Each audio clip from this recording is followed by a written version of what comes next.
in Britain in the 1920s, Britain did rejoin the gold standard, which again Keynes warned against, saying that was just old economic orthodoxy and it would not work.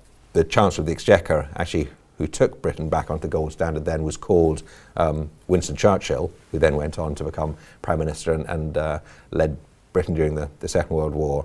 And so after the First World War, when Keynes wrote his first famous pamphlet called The Economic Consequences of the Peace, where he warned that the peace agreement after the First World War would cause political dangers later on because it was unsustainable to try and force a weak economy, as Germany then was after the First World War, to repay huge reparations.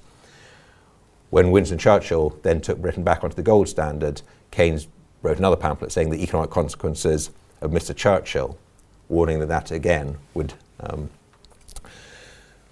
lead to British goods become uncompetitive because, he said, the real world just doesn't work like the textbooks say. The textbooks say doesn't matter if goods become uncompetitive because you can just reduce prices by cutting wages.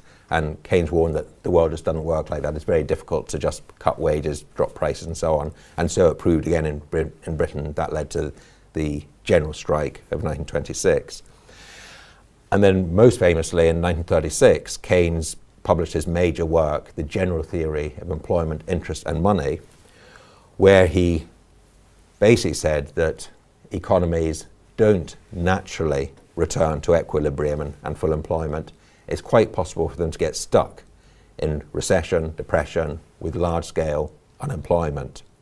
That was the first thing he said, which was quite radical at the time, might seem obvious, might seem now that it would have been obvious in 1936 when there was large-scale unemployment as a result of the Great Depression, but nevertheless economic orthodoxy then was still saying, no, just cut the budget deficit and everything else will follow.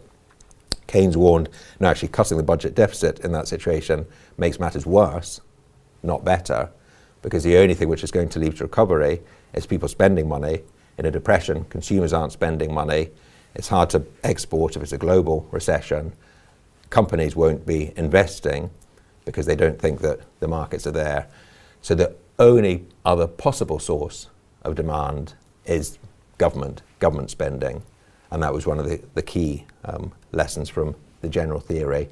And Keynes said it must be government spending, not just quantitative easing, as it's called today, or having low interest rates. It can't just be monetary policy, which was the orthodoxy. Well, if you have lots of money, then people will borrow and then spend that. Keynes said that you can't force people to borrow, and if people aren't optimistic about the future, then companies won't borrow to invest because they won't believe they'll be able to sell the goods and services they produce.